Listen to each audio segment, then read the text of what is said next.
Teman-teman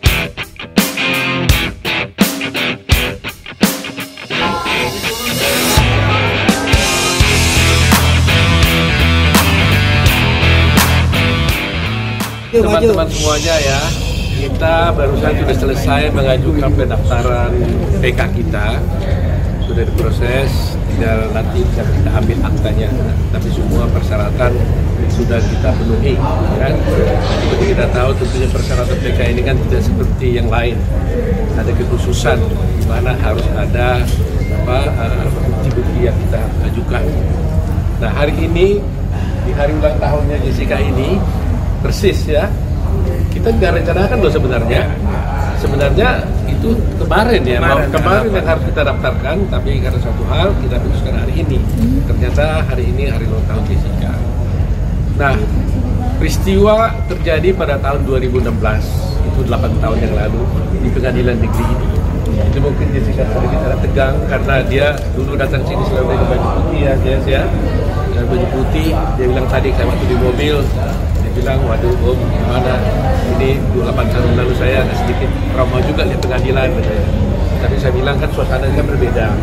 Dulu kan Anda dalam posisi ditahan, hari ini dalam posisi bebas. Nah, seperti yang saya katakan tadi, kita memang menghadapi suatu pergumulan serius sebenarnya tentang rencana PK ini. Karena apa? Karena faktanya kan Jessica kan sudah di luar, sudah tidak ditahan lagi. Sehingga secara badan, secara jasmani dia sudah bebas. Tetapi rupanya Jessica tetap mengatakan bahwa selama masih ada kesempatan yang diberikan oleh undang-undang atau hukum kepada saya untuk mengajukan PK, saya akan gunakan kesempatan itu. Gitu. Nah hari ini kita gunakan kesempatan itu karena ingin dia membuktikan dia tidak merasa melakukan perbuatan, tapi faktanya kan dia dihukum. Kami sebagai lawyer tetap menghormati apapun keputusan hakim, kami hormati, tetapi karena ada hak mengajukan PK, kali ini kita gunakan. Mudah-mudahan Mahkamah Agung nanti akan memutuskan menjadi sehari. Alasan PK kami ini ada beberapa hal. Pertama ada novum, kedua ada kekhilafan hakim, ya, kekhilafan hakim di dalam menangani perkara ini. Nah, tentu Anda bertanya, apa novum yang kami gunakan? Novum yang kami gunakan itu adalah berupa satu buah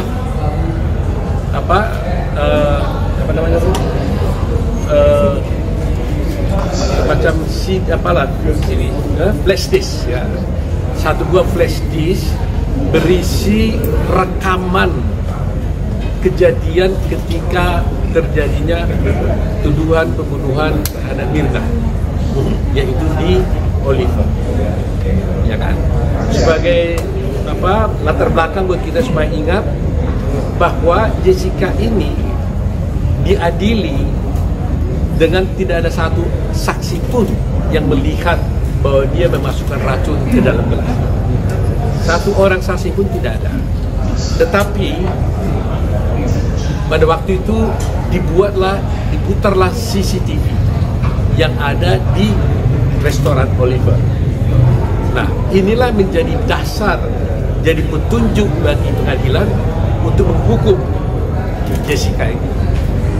Ya, jadi dasarnya itu. Kalau CCTV tidak ada, dia tidak akan bisa dihukum karena tidak ada saksi pun yang melihat. Pertanyaannya apa kaitannya dengan CCTV? Sejak semula di persidangan dulu pun kami sudah dengan tegas menolak CCTV ini diputar dengan alasan kami tidak melihat bukti bahwa dari mana sumber diambilnya CCTV ini. Tidak ada dokumen atau bukti yang mengatakan ini diambil dari dan dengan cara yang sah. Tidak diambil oleh penyidik, tidak diambil oleh pihak kepolisian, tapi muncul tiba-tiba CCTV ada di sana. Bahkan dekodernya tempat CCTV adanya itu waktu kami minta diperiksa pun dalam keadaan kosong. Nah, atas dasar itu kami melihat ternyata pada suatu peristiwa ada suatu tayangan CCTV itu ada dimiliki oleh seorang bernama siapa bapaknya? Termawan Salihin. Darus Salihin ini adalah ayahnya Mirna. Dia waktu itu di TV One ketika wawancara dengan Ardi Elia, dia mengeluarkan CCTV ini. Dia mengatakan bahwa ini adalah CCTV yang ada di Oliver dan tidak pernah ditayangkan di persidangan, dan ini disimpan sama dia. Artinya berarti seluruh rangkaian CCTV itu sudah terpotong-potong, tidak utuh lagi pasalnya. Kalau ada pokoknya rekaman dari jam 6 sampai jam 6, ada yang hilang di dalamnya. Nah, salah satu di antaranya adalah yang diambil oleh bapaknya, yang itu Darmawan Salihin. Dan kami ini beruntung dan terima kasih kepada TV One, Pak Ardi Elia, kami diberikan bukti ini secara resmi, dan inilah yang kemudian kami analisa. Jadi pertama, tanpa melihat isinya pun sebenarnya kita sudah dapat simpulkan bahwa berarti rekaman CCTV yang diputar di pengadilan itu sudah tidak lengkap lagi. Kalau sudah ada yang terambil secara tidak sah, berarti potensi yang lain pun sudah ada bukti yang diambil. Jadi tidak lagi tersambung, ada yang terputus. Nah, atas dasar ini kami analisalah semua fakta-fakta itu. Nah, kemudian seperti kita katakan, novum itu kan suatu fakta yang sebenarnya sudah ada pada waktu itu, pada waktu sidang dulu, tetapi kami tidak temukan. Itu prinsip novum. Nah, tadi saya katakan tadi ada CCTV, rekaman CCTV yang diambil dari Oliver dan tidak pernah diputar di dalam persidangan, sehingga menjadikan semua perkara ini menjadi absurd. Nah, kedua, akhirnya kami menyelidiki lagi, kami menemukan dan menggunakan ahli. Terus terang aja kami menggunakan ahli itu di Rismon Syarifah. Kami selalu mengatakan ternyata CCTV yang diputar di persidangan ini, kami katakan ada dugaan rekayasa. Rismon Syarifah tidak mau mengatakan dugaan, dia mengatakan itu rekayasa. Tapi karena dia ahlinya, dia harus buktikan. Kami masih mengatakan ada dugaan rekayasa. Bagaimana dugaan rekayasa bisa terjadi adalah begini, bahwa ada dulu di sana itu ada dua ahli yang diajukan oleh pihak penyidik di pihak kejaksaan. Namanya satu Christopher, satu lagi Emno. Ya kan? Nah, di sini ada saya, supaya jangan salah. Jadi ada di CCTV. Jadi kita lihat ya, CCTV ini karena tidak ada saksi yang melihat, maka dia memutar CCTV. Khususnya fokusnya itu di meja 54 tempatnya Jessica minum dan duduk waktu itu minum. Nah, adalah di sana itu namanya CCTV 7. Ya, kan banyak sekali CCTV. Kita bicara dengan CCTV 7. Di bab Christopher mengatakan bahwa sebenarnya CCTV yang dia lihat itu adalah high definition. Maksudnya standarnya tinggi. Bahkan dikatakan itu 1920 kali 180 pixel. Itu yang dari Christopher. Tetapi apa yang terjadi di keterangannya Emno, dan ini yang kita lihat diputar ya Nurul ya, mana Nurul? Diputar di persidangan itu sudah berubah, sudah menjadi standar definition. Artinya kualitasnya menurun. Yang tadinya 1920 tinggal separuh, jadi 960 kali 576 pixel. Apa yang terjadi dengan ini? Jadi bayangkan aja, kualitasnya sebenarnya high definition, tapi ditayangkan itu sudah berubah menjadi standar definition sehingga kabur.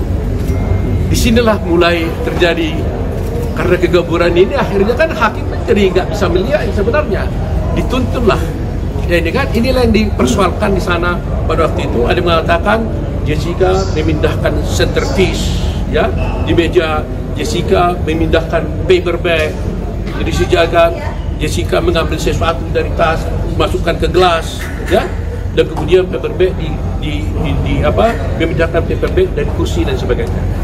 Inilah yang menjadi ditayangkan karena kegaburan ini nggak ada yang tahu apa yang sesungguhnya yang terjadi lagi. Nah, akhirnya ahli menceritakan kepada hakim, inilah ini. Jadi tafsirnya si ahlinya jadinya tidak lagi kita melihat langsung apa yang terjadi di CCTV itu. Mestinya kalau CCTV kan tanpa diterangkan pun kan cukup kita lihat apa yang dilakukan di adegan apa yang terjadi di CCTV. Nah, kegaburan ini yang dipakai, dan kita bisa buktikan nanti dengan ahli si Resmond bahwa ini terjadi perbedaan. Saya pakai istilah normatif, ada yang berbeda antara Christopher dengan Emno dan yang diputar dengan yang asli. Tapi Richmond mengatakan itu rekayasa karena seharusnya high definition, kenapa menjadi standard definition? Seharusnya 1920 kali 1080 pixel, kenapa menjadi 160 kali 576? Nah, ini salah satu. Contoh yang kedua lagi ya, untuk memperjelas saja, di CCTV 9 itu ada 2 segmen, dipotong menjadi 2 segmen. Itu pada segmen pertama jam 15.35 dan jam 16.59. Ini waktu PIC disajikan. Ingat itu gelas itu Vietnam Ice Coffee itu disajikan itu pada jam itu. Pada waktu disajikan itu ya, standarnya itu adalah high definition. Ini bukan keterangan kami loh. Ini keterangan ahli yang diajukan oleh jaksa. Cuma baru kami temukan sekarang perbedaan itu. Dulu sudah ada ini, tapi baru kami temukan sekarang. Nah, di segmen kedua, di jam 16.59 dan di jam 18.25, waktu setelah PCPIC telah diminum oleh Mirna, terjadilah penurunan kualitas daripada CCTV itu. Akhirnya apa yang terjadi? Si ahli toksologi akhirnya melihat warna yang berbeda-beda. Di sini sekarang berbeda gara-gara dimasukkan sesuatu katanya. Padahal perbedaan warna ini bukan karena gelasnya yang berubah warna, tapi karena kualitas gambarnya yang berbeda. Ya, kalau Richmond mengatakan yang tadinya high definition diturunkan menjadi standard definition. Nah, kami masih mengatakan dugaan, tapi kalau itu mengatakan itu adalah penurunan kualitas resolusinya, ya kan? Jumlah yang seperti ini ada 37. Ada 37 gambar yang berubah, ya, yang aslinya high definition kemudian berubah menjadi standard definition. Pixelnya juga semua berubah semua. Nah, apa yang terjadi dengan adanya perubahan ini? Maka disinilah rekayasa itu akhirnya menuntun majelis hakim menjadi salah mengambil keputusan, menuntun saksi-saksi ahli menjadi salah mengambil keputusan, karena sebenarnya yang kami lihat di persidangan itu bukanlah yang rekaman yang sesungguhnya lagi, sudah rekaman yang berubah, yang oleh versi Richmond Sianipar mengatakan itu rekayasa. Lain kata kami mengatakan itu juga rekayasa, tapi Richmond mengatakan itu rekayasa. Dia berani mengatakan itu rekayasa karena faktanya memang tertulis di dalam berita acara. Angka-angka yang kami ajukan tadi itu angka-angka yang tertera di dalam berita acara. Jumlahnya jelas. Jadi mungkin saya tidak perlu jelaskan 37-nya, tapi bagi masyarakat kan sudah tahu bahwa dengan orang ini dihukum melakukan pembunuhan dengan menggunakan petunjuk, dan itu pertimbangan hakim loh. Menggunakan petunjuk di CCTV, ternyata CCTV-nya ini sudah hasil rekayasa. Kita bilang bukan rekayasa, tapi menurut Richmond itu ada rekayasa. Makanya Richmond Sianipar akan kita ajukan menjadi ahli dalam persidangan untuk membuktikan kebenaran pendapatnya bahwa ini rekayasa. Ya, jadi itulah novum yang paling utama. Termasuk juga yang diambil di Darmawan Salihin. Menjadi pertanyaan, kenapa ini bisa ada di tangan Darmawan Salihin? Tentu dia bertanya, kita minta tadi asal usulnya CCTV dari mana? Gak ada yang bisa menunjukkan, saksi pun gak ada. Tapi pertanyaan kita, kenapa itu ada di tangan Darmawan Salihin? Padahal isi CCTV yang ada di Oliver. Kalau di itu diambil oleh penyidik, kenapa bisa di tangan Darmawan Salihin? Dan itu pengakuan dari Darmawan Salihin yang ada dalam rekaman pembicaraan wawancara antara Darmawan Salihin dengan Hardin Ilyas. Dan itu fakta yang ditunjukkan. Ya, memang selalu begitu kan. Mungkin Tuhan memberikan jalan pada Jessica, kok tiba-tiba dia keluarkan. Kalaulah dulu itu dikeluarkannya, bahwa memang itu sudah terpotong-potong, pasti hakim membebaskan Jessica. Pasti. Kalau dia bilang, Pak, itu nggak asli lagi karena buktinya ada di tangan saya, itu nggak asli lagi dan tidak lagi kronologisnya sama. Jadi kalau satu peristiwa terpotong-potong hasilnya hilang kan? Nah, Richmond juga nanti akan menjelaskan bahwa ada suatu jam tertentu ketika siapa yang tadi makan atau Agus Tro dan yang buat Rangga. Nah, di situ di dalam proses Rangga membuat kopi itu ada terhilang juga beberapa CCTV-nya. Jadi ada peristiwa-peristiwa sebenarnya yang ada, tapi oleh Riz mengatakan ini hilang nih, gitu, terhilang dia. Kenapa? Kalaulah itu muncul, mungkin kita tahu apa yang sesungguhnya terjadi. Apakah memang kopi itu waktu di baristernya sudah ada sesuatu racun? Apakah dia Agusriono? Tapi dengan hilangnya peristiwa ini menjadi cukup dugaan buat kita untuk membuktikan bahwa bukan Jessica yang melakukan. Jadi ini salah satu. Tapi peristiwanya ada 37. Saya tidak mungkin menjelaskan di sini 37-nya, tapi cukup bagi kita untuk meyakini bahwa CCTV itu adalah sudah ada, kami sudah ada dengan ada hasil rekayasa berdasarkan keterangan Rizwan, dan mudah-mudahan ini kami bisa buktikan di dalam persidangan. Nah, kedua, di samping novum tadi, kami juga mengajukan alasan kekeliruan hakim. Begini ya, ini saya minta ini juga wartawan bisa menyebarluaskan informasi ini. Karena hanya dalam kasus Jessica inilah ada dituduh dia bersalah melakukan pembunuhan dengan racun tanpa korbannya tidak diotopsi. Semua pembunuhan di Republik ini pasti diotopsi. Kasus Sambo itu juga Brigadir J juga diotopsi. Kasus Vina yang 2016 pun itu juga dilakukan otopsi. Yang lain-lain juga dilakukan otopsi. Yang kemarin juga yang korban-korban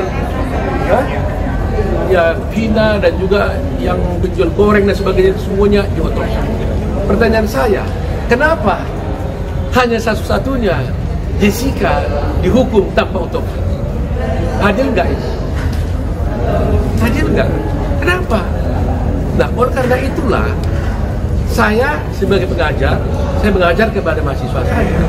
Setiap mahasiswa saya bertanya, apakah otopsi mutlak diperlukan terhadap kebuktian seseorang mayat yang mati, seseorang yang mati di luar sakit tapi mati tiba-tiba apalagi dengan racun, apakah diperlu otopsi? Saya selalu katakan mutlak diotopsi. Dan tanpa otopsi tidak ada case, no case ya, without otopsi. Karena otopsi itu dipakai untuk alat pembuktian di pengadilan, ya kan?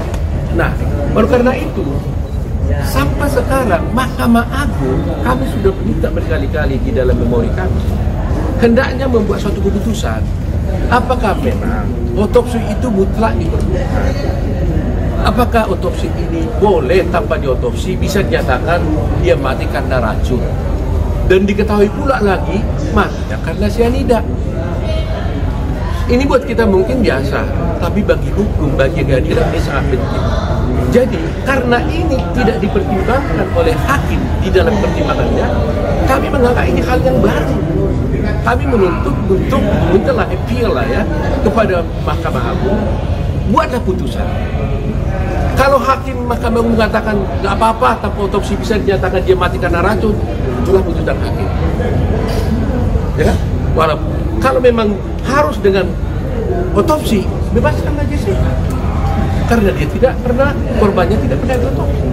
Bayangkan orang mati tiba-tiba di sana. Lantas hakim mengatakan dia itu mati karena racun. Dan dia tahu pula itu adalah racunnya cyanida tanpa diotopsi. Bagaimana ini bisa terjadi? Nah, ini salah satu yang kami perjuangkan. Kedua, juga kami punya bukti dan mudah-mudahan kami ini bisa dijadikan membuka di persidangan. Itu jumlah kopi sisanya kopi yang ada di cek di Mabes Polri itu sesungguhnya itu tidak cocok lagi dengan asli. Kami ada hitungan-hitungannya dan kami sudah membeli gelas yang sama dengan itu dan kami akan bisa buktikan nanti bahwa itu adalah melebihi. Jadi kalau dicek kembali sisa itu tidak mungkin seperti itu. Ya, dan itu kita menjadi alasan kita untuk pegang. Nah, ketiga yang paling sangat penting adalah ketika Jessica dituduh melakukan pembunuhan, Mirna dibawa ke rumah sakit, kemudian dokter memeriksa cairan di lambungnya 70 menit setelah Mirna meninggal, ya kan, setelah Mirna meninggal, ternyata hasilnya adalah negatif sianida. Tidak ada sianida di lambungnya 70 menit setelah dia meninggal. Ya. Tapi coba bayangkan, berarti kan negatif sianidanya. 3 hari kemudian, setelah diformalin, bahkan akan mau dikubur lagi nanti Mirnanya, diperiksa kembali lambungnya, dinyatakan ternyata ada sianida 0,2 mg. Pertanyaannya, mungkin nggak dari tiada menjadi ada? Orangnya udah mati. Kalau orangnya sudah mati, maka dari adanya, kalau ada tadinya di sana sianida, bisa hilang karena sudah mati, karena waktu. Tapi kalau umpamanya dia sudah mati, di sini adalah sianidanya tidak ada, diperiksa 70 menit, 3 hari kemudian kok ada, itu dari mana jalannya? Bagaimana bisa dari tiada menjadi ada? Nah, inilah yang gak pernah dijawab oleh Mahkamah Agung. Jadi kami meminta berbagai, tolong jelaskan apa pendapat Mahkamah Agung tentang ini. Apakah Mahkamah Agung percaya bahwa orang sudah mati bisa bertambah cairan di tubuhnya dari luar atau dari mana? Bisa dijelaskan. Karena di dalamnya waktu 70 menit tidak ada sianida itu. Kok tiba-tiba 3 hari kemudian jadi ada? Dari mana? Nah, itulah yang ingin kami jelaskan. Jadi masih banyak ya yang dulunya sudah ada, tapi kami tidak mengajukan ini karena tidak dipertimbangkan. Dari kalimat kuncinya adalah semua ahli yang kami ajukan dalam persidangan dulu, baik yang dari Melbourne, baik dari Sydney, baik dari Indonesia, baik dari Gold Coast ya, Bempeng Hong ya, itu satu pun tidak pernah dipertimbangkan. Nggak pernah pertimbangan. Seharusnya putusan yang benar haruslah memberikan pertimbangan yang cukup. Kalau dipertimbangkan dia tolak kesaksian itu haknya Mahkamah Agung. Saya tidak setuju dengan ini. Tapi ini nggak pernah dipertimbangkan. Yang dipertimbangkan hanyalah dakwaan dan jaksa. Nah, ini adalah suatu kesalahan. Kalau begitu apa gunanya kami ajukan ahli-ahli? Seharusnya kalau Pak Hakim tidak setuju, dia bilang kami nggak setuju dengan pendapat ini. Tapi jangan diabaikan begitu saja. Itulah mungkin alasan-alasan utama kami, ya nanti kita bisa jelaskan lebih dalam lagi. Tapi tujuan kami di sini adalah bahwa selalu mencari keadilan. Jadi kami di sini sebagai lawyer memberikan akses to justice, ya, akses kepada Jessica untuk mendapatkan keadilan, dan itu adalah tugas kami. Ya, terima kasih kawan-kawan semuanya. Ya. Ada pertanyaan?